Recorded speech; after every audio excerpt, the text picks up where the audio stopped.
All right. I am so excited to have my good friend Kashi here. Kashi, how you doing? I'm doing well. How are you, Jeff? Terrific. All right, let's start off with this. Tell everybody who you are and what you do. That's an interesting question. So my For, name's for Kashi. you, for Yes. you, it is a very interesting question. Yeah. So my name's Kashi Sehgal, and I am co-founder and CEO of Gigabark. It's a mobile messaging platform that makes clients' lives easier. I also am a community builder, and I've got a few nonprofits in the education space and the technology space. So yeah, just see problems and see what I There can you do to go. help. There you go. Yeah. One of the things that's always amazed me about you is your capacity to be involved in things, but in an impactful way. You take on things, you create things, but you do it with integrity and you try to do, put your all into it. The reason I wanted to chat with you today was because I read the book about your father. Yeah. Can I call him RK? I feel like I need to Yeah, call him like absolutely. ambassador or something. He's so amazing. Almost, not quite, almost. I wouldn't be surprised. But we'll get to talking about the book and your father. What I found interesting in related, because there's stories about you and I've known you for some time. And so I was learning about, as I said, I think I know more about you now than you'll ever know about me. But you have a entrepreneurial spirit. And what's interesting is your father definitely does. He is incredibly entrepreneurial, but I don't know that he ever started a company, right? He just lived his life like an entrepreneur. Is that accurate? He has helped start companies. Okay. So kind of been like the co-founder later in life, but I mean, definitely founded lots of big initiatives, much like Tour de Georgia. Yeah, right. He started this huge bike race. I mean, the ultimate entrepreneur. He saw Tour de France on the TV. We were all watching it as a family because we're nerds like that. And he was like, why can't we do this for the state? And he was running economic development for the state at the time, was like, let's do this. And everybody thought he Yeah. was crazy, but he pulled it off. And it Yeah. became one of the most highly ranked events in the world for cycling. So And I hear it might be coming back. That's what the book said fingers anyway. crossed. I I hope hear so. rumors. Yes. But yeah, like that must have rubbed off on you as a kid, because now it's like you're just starting new things and involved in things. Again, more so than maybe anybody I know. That did How much of your father's impact and being around him and seeing what he does and how he lives his Oh, life impact? I have to include my mom in this because they are both very like-spirited, and my brother and I have learned so much from them. But since the book is about dad, I'll focus on those stories. Yeah, growing up, he would pick us up from school on the days that he could, and we would, if mom was teaching or something, then we would just be on the floor in his office. We'd go back to work with him, be on the floor in his office, and would be coloring or doing our homework or whatever while he was having meetings. We were just absorbing the way he related to people. I think that's the most important thing. It's that fearlessness that he had and the way he interacts with people. It's not just lack of fear, but it's like filled with empathy and kindness and respect and what can I do for others. So I think that stuff just rubs off. It's role model, right? Yeah. So And I think if I'm getting this right, his father was pushing him to be an engineer. Is that right? yeah, being a good Indian family, you become an engineer, a doctor, maybe a lawyer, but one of the big, like the main professions, right? And that is Yeah. stable and has an income. And I was a consultant once upon a time. Yeah, so they were pushing for a stable Yeah. income and Right. job, right? And the reason I bring that up is because did you get pressure? Because it seemed like your dad very much in the book wanted to chart his own course. I mean, and he ends up running a large engineering firm. So, Yeah. but like, was that pressure from you, from the family ever? Like, get a corporate job, or are they just thrilled watching you create things? Uh, yeah.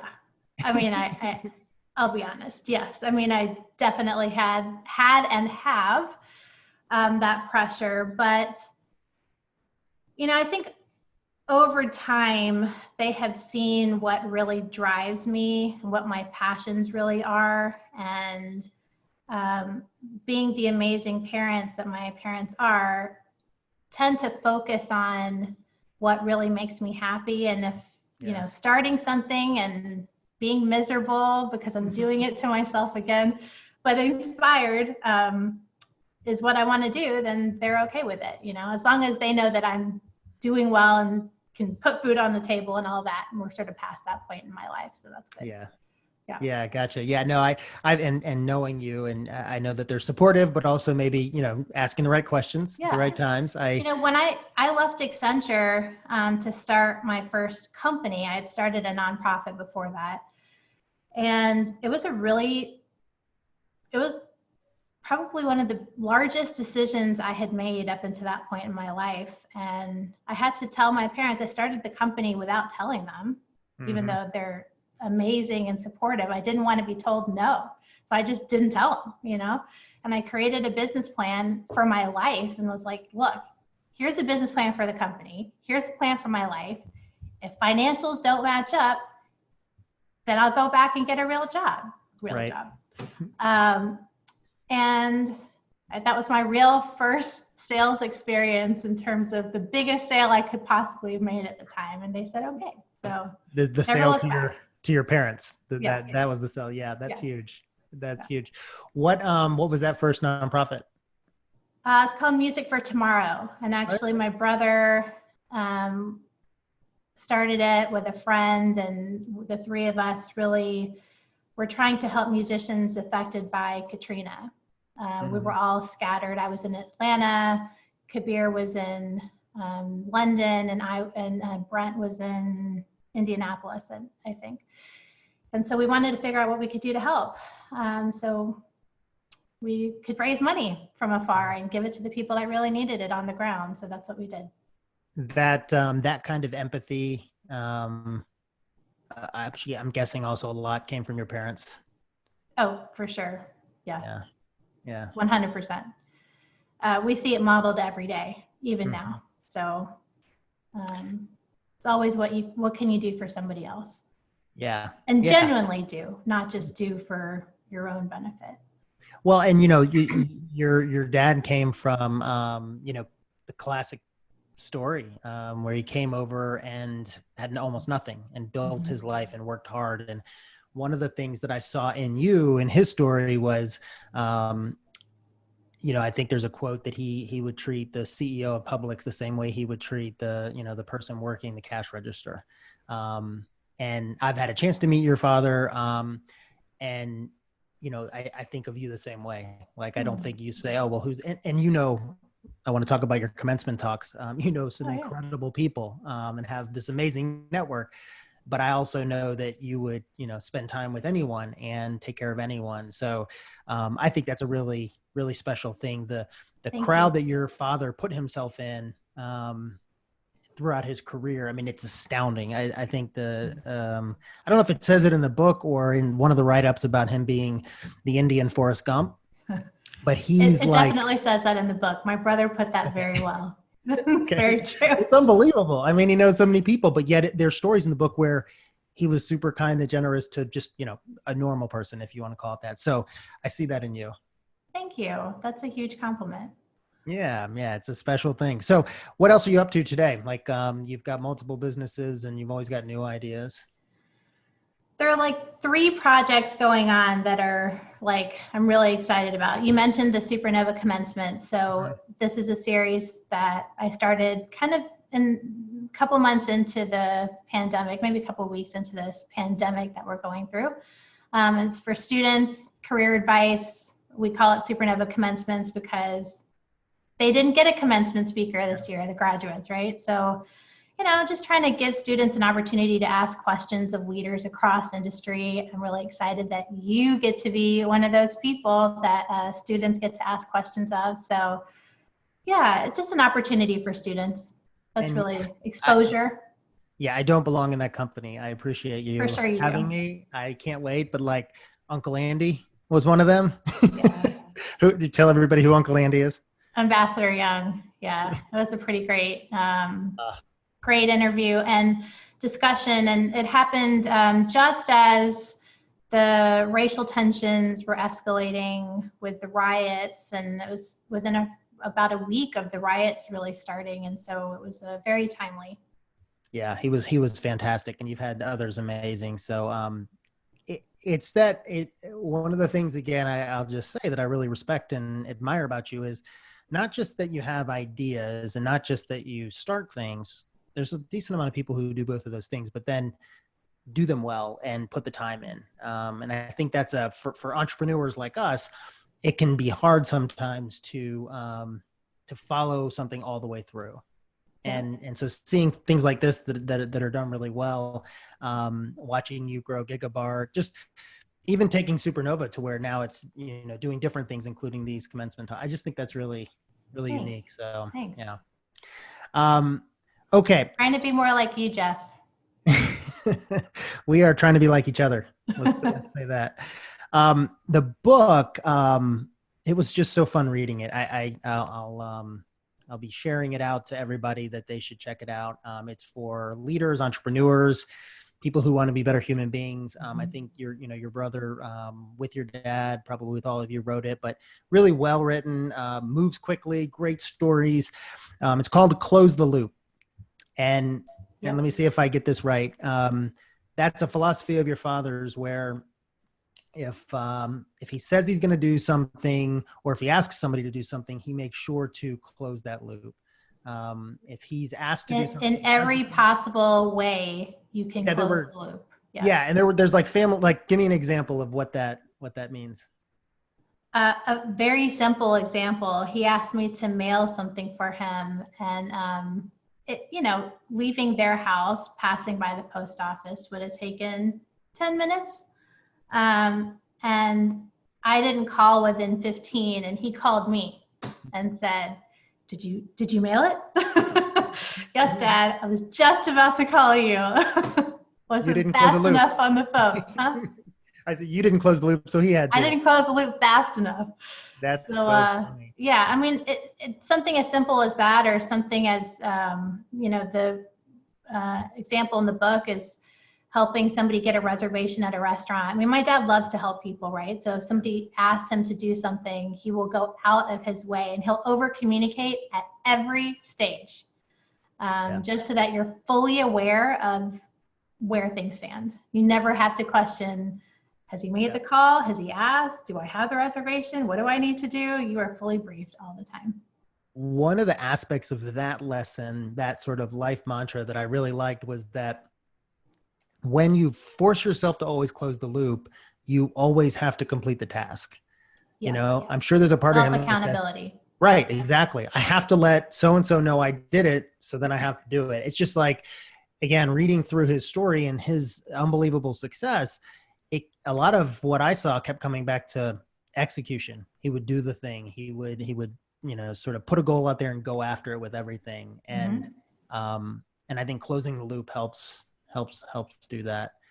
You're driving to a point, right? You know that you have to answer to somebody and tell them, yes, it was completed, or this is what happened. And so, you have an end point to your action. Right. Yeah. I thought that was great. The book, there's a quote from one of my heroes, Robert Kennedy, in the book, and I'm going to read it here. You start your book with one of those too, from Robert Kennedy. I noticed. That's right. Yeah, but both of them. This quote in the book was, "Our attitude towards immigration reflects our faith in the American ideal. We have always believed it possible for men and women who start at the bottom to rise as far as the talent and energy allow. Neither race nor place of birth should affect their chances." What a powerful quote in context of your father's story, but what a powerful quote in context of today and what we're living through. So much of what we're living today. Right. From the dreamers to Black lives, to gay rights. It's about all of it, right? So. Yeah. And again, it just speaks to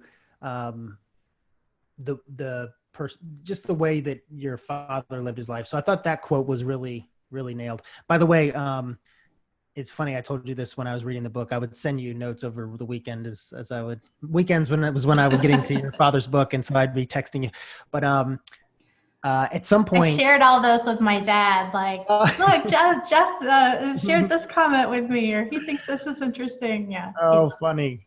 Well, I should have shared more then. I had the physical book. And then at one point over the last month, my kids cleaned up and moved it somewhere and I still haven't found it. So then I downloaded it on Kindle, which was great because then I started highlighting things. And so I don't know if you've ever done this, but on the, I guess on the Amazon site, you can go and see all the notes you highlighted and go back and review them. Yeah. So I'm doing that now anyways. Okay. Yeah. Small note. So another thing I really liked was, a quote in the book. My father kept to his personal mantra of don't get angry, get busy. Tell me about that. What do you think that means? I think it also relates back to don't take no for an answer. We have learned, my brother and I have learned over the course of our lives that when dad hears a no, he gets creative. No is just the start of action, really. Up until that point, you kind of like do the things you're supposed to do. And then he gets real creative and figures out how to turn that no into a yes, or, turn that relationship, somebody who may not like you or may seem like an enemy or a frenemy or whatever you want to call it, turns them into an ally and a supporter. And he's been able to do that time and time again in his life. So it's about being smart, using the energy that you're receiving from the situation. Might be negative, but you can turn it into a positive force. Yeah. And both he and my mom do that so well. And so I think that's what that means. Yeah. There's a story, and I think I highlighted it. Let me see. Nelson Mandela. I mean, the people that he's been able to meet and talk to. But he's kind of crazy. Yeah. I'll read this. He's talking to Mandela. How did you work with people in your cabinet, the same people who kept you in jail for 27 years? And Mandela says, I made it easy for myself. I forgave them. Yeah. And then the book says it's a lesson that my father always recalls in difficult situations when working with others. And so his ability to learn from all these other people and put that into practice. But I saw that again throughout the book, which I think of as, again, entrepreneurial, that he didn't see a wall and say, okay, I've got to turn around. He said, all right, how am I going to get over that wall? And when I wrote my first book, yeah, exactly. It's more like a hurdle. When I wrote my first book, it was written literally because that particular trait I think of as being entrepreneurial. And most people who are at a corporation have difficulty living into that, because it's easy just to say, well, no, I can't do that, because you're still going to keep your job. But when you're an entrepreneur, your business might fail. And that's sort of how I felt like your dad looked at everything in his life. Like, I've got to make this work. There's no plan B. He had no choice. Yeah, right. He had no safety net. He was the safety net for the family back home. He was sending money home as early as when he moved to England to try to get himself to America. So, he was the safety net. He didn't have one. Right. Yeah, that was awesome. Okay, necessity breeds innovation and ability to figure it out. Isn't that what you say in your recent book, Jeff? That's right. Yeah, right. That's exactly right. Okay, another thing. This is funny because one of my first experiences being around your father was at the Carter Center advisory board meetings, and he is always the first person to ask a question at the end. And most times, at least until recently, President Carter was the one answering the questions. And right. He would even start by saying, okay, who has any questions? And then he would immediately look to your dad because he knew that. And that's actually a lesson in the book, which is like, if you're in a talk or in an event or something, being the first person to ask the question does several things. It allows for you to connect with the speaker. It allows for people afterwards to come up to you and maybe introduce themselves because they liked your question, but it also helps create this culture in that moment of people are going to ask questions and there's going to be more energy. And so I just, again, love that as something. I hadn't heard that as, you've heard like sit at the front of the class and stuff, but I hadn't heard ask the first question. But that's a way, my dad is the ultimate relationship builder, not for any other reason, but then he just loves people. And so that is a way to enable a relationship between you and the speaker, between the crowd and the speaker. And it kind of eases the tension. You're flowing into a new part of that discussion, the Q&A period. And oh my God, who's going to ask the first question? If you just take that like anxiety that the room feels off the table, you've done the entire room a service. Absolutely. And I can again, just knowing him through this book, I can tell that's something that he would think of. He'd say, oh, this is going to help everybody right now. I'm going to go ahead and be the first person. And the other thing is, it forces you, if you know that you're going to ask the first question or have your hand shoot up, it forces you to listen and pay attention. You're not just sitting in front of that speaker because you have to be there. If you feel like you have to be there and you want to be doing something else, go do the other thing. Yeah. If you're going to be there, be present and be engaged. Don't be on your phone the entire time answering email, you know? That's right. So, you know, it forces you to have to come up with something relevant to ask or comment on or something. Yep. I loved it. Let me ask you this. Is there a story that you wished was in the book that wasn't? There's so many. There's one that I talk about a lot that I'll mention again just because it exemplifies so much of who my dad is. I was young, probably 8 or so, and he was CEO of this large engineering consulting company based in Atlanta, and we were in his car outside the office one day, just like parked outside the front door. And he saw one of the pickup trucks from one of the workers pull up. This was like really early in the morning, so I have no idea what we were doing. But he gets out of the car, asks me to hang on a second, and walks over to the pickup truck. And I see him pull out his wallet and give him something and then come back to the car. And I was like, Dad, what did you just do? And he said, I just gave him a $100 bill. It's like, okay, can I have a $100 bill? But you know, why? And he said, because he was early for work and I wanted to thank him for being responsible and being a good example to his fellow employees. And he was a manager, I think. Now, he didn't have to do that. You know, that was so out of the box, but a way to make somebody feel good in a moment without hesitation, not thinking that the next day there would be a line of cars lined up early, thinking that maybe they would get a reward. But, you know, he did it just spur of the moment out of the kindness of his heart. You know, there are people who would think twice about parting with $1. Yeah. But he, you know, pulled out the biggest bill he had in his wallet and said, here, thank you so much for what you're doing for our company. And so it was also being grateful and just taking the time to recognize what others are doing to help the company get to where it needs to be. And everybody plays a part. And so there were so many lessons wrapped up in that moment that I continue to think about. So it was great. And how old do you think you were then? I think I was 8. I mean, what a lesson, what an impact as you sat there and just saw this happen. I'm sure he very specifically, you know, had you there or did that as well so that he could make an impact on you. Yeah. And that's probably why. And obviously it didn't rub off in its entirety then, but I continue to think about that moment and, you know, you continue to learn and reflect. And especially as we were trying to do interviews for the book so that, you know, they could get it written.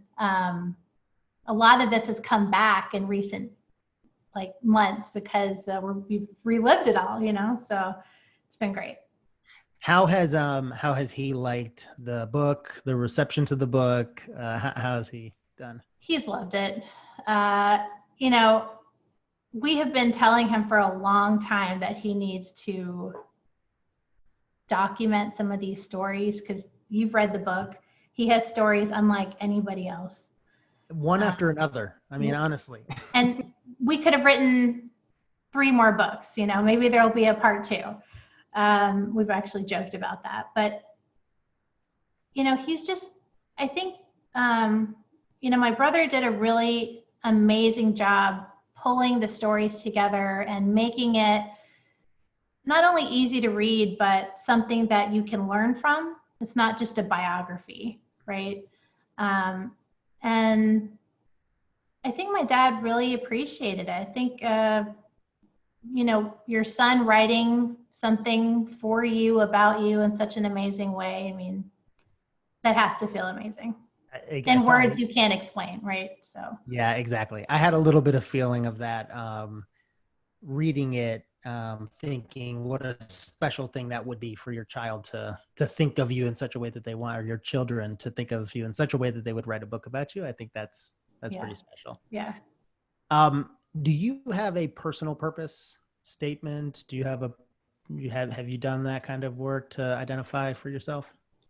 I have, probably not as detailed a way as you have, because I know that is a big part of what drives you. But I think overall, my personal purpose is to have a positive impact on a community or a situation that I can help. So, whether it's Gigabark and, sending text messages, it's not just about sending text messages. Really what we're trying to do with the company is make our clients' lives easier and better. And how can we help them send more authentic, empathetically driven messaging? It's not necessarily always about the content, but it's about timing, it's about cadence, it's about so many other things. So there are ways you can infuse that into anything you're doing. Yeah. I think it's just the perspective that you have. Yeah. Yeah, no, I mean, the way you articulated your purpose matches with what I would have thought. Nice. You definitely have find a way of getting involved in positive experiences and positive things in the community. And I would say that something that I learned from not only my parents, but also Ambassador Young, something that he says a lot is it's not about ego. If you want to get something really done, really accomplished, it's not about ego. Let the ego go. Don't worry about the credit. It doesn't matter. At the end of the day, it's about getting done what you're setting out to do. And we heard that so much growing up that I think we've really internalized it. So I don't do as good of a job at talking about me and what I am doing as much as I'm talking about the projects and the work that's being done and, the results that we're getting. So I think that's what really pushes me. Well, and that's part of the reason I wanted to do this. Whether I had read the book or not, I would have wanted to have this conversation, because I've told you that I think that, you definitely need to be sharing more about what you're up to and what you're achieving. So I'm glad you're able to do that. Thanks for the If you were to direct, if you were to direct people to something to find out more about you or get involved in something you're involved in, what would you say? Well, I have a new website in order to do just this, share what I'm doing. So it's my name, KashiSehgal.com, KashiSehgal. And you can find everything I'm up to there. I've started a blog. The video series is up there, so it's kind of ground central. Awesome. Well, we'll put the link to that in the show notes. Sure. And point people to it. So, well, thanks so much for doing this. Absolutely. Thanks for having me. It was super fun. All right. Talk to you soon. Okay.